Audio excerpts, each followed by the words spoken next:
Hello, welcome back to 3D Drawing for Model Railway. In today's lesson I'm going to start looking at what I'm going to do for the bogies. It's going to only be a short lesson really.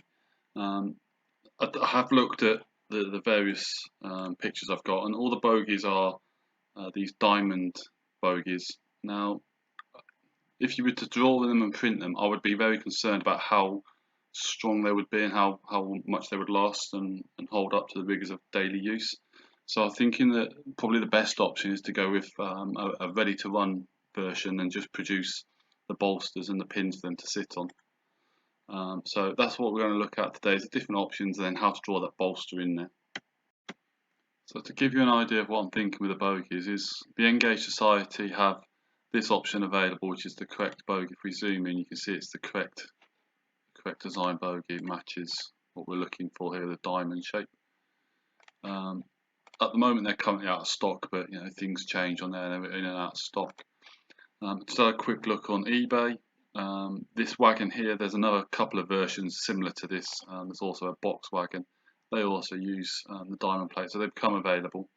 And the new Farish Parrot wagon, which is a completely different Parrot to what we're working on, that also has the diamond bogies, but that's a lot more of an expensive option, with the wagon being £35 at the moment. But these, you can pick these up for a few quid, especially second-hand swap markets. Now I've got a few of these wagons that I'd picked up reasonably cheap previously, with the intention of using the bogies as spares. So I'm going to design my bogie pivot around the bolster for this option. But I'd be pretty surprised if they're not going to be very similar to this. The only thing that I can see slightly different is the height of the bolster here. Would be sitting slightly low on this option compared to the one off the Farish wagon that I've got. But again, it's we're only drawing the bolster that we can glue on afterwards. So just design your bolster around the option that you've got.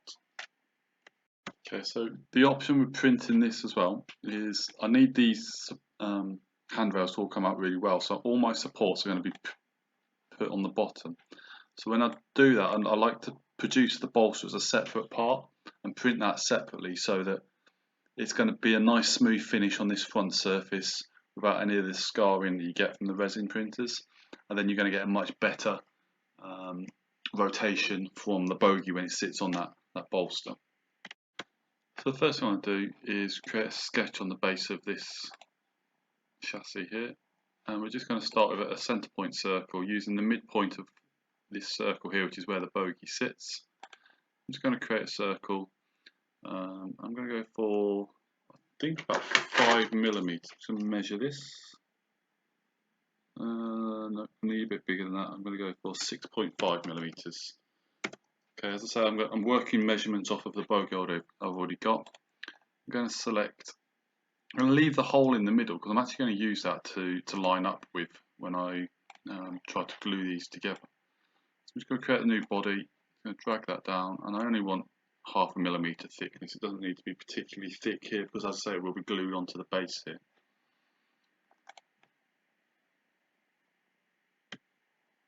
Actually, just noticed that's gone as a join, so I'm going to edit that. I'm going to create that to a new body. That should be a separate body at the top, but yep.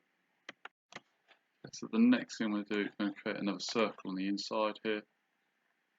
I'm going to draw on the same face here, create a circle, and this needs to be 3.4mm to be able to fit inside the centre boss of the bogie. So I'm going to select that part again, and I'm going to just extrude that. That needs to come down. Thickness is 3.4, so I'm going to bring that down 3.4, and then the bogie will sit around as the full width of the full height of the bogie that I'm using. Again, that's a separate body there. The bogie will then sit in here, and then I need to create a pin that will go up the middle here. You can see how that circle's only 0.5mm. It's a bit on the small side. So I'm just going to create a circle on there. I'm going to put that as 1.1 in diameter. Just going to zoom in and extrude that backwards. Okay, now we've got that. We can create a new object on the inside surface there. I'm going to do that pin as 1mm.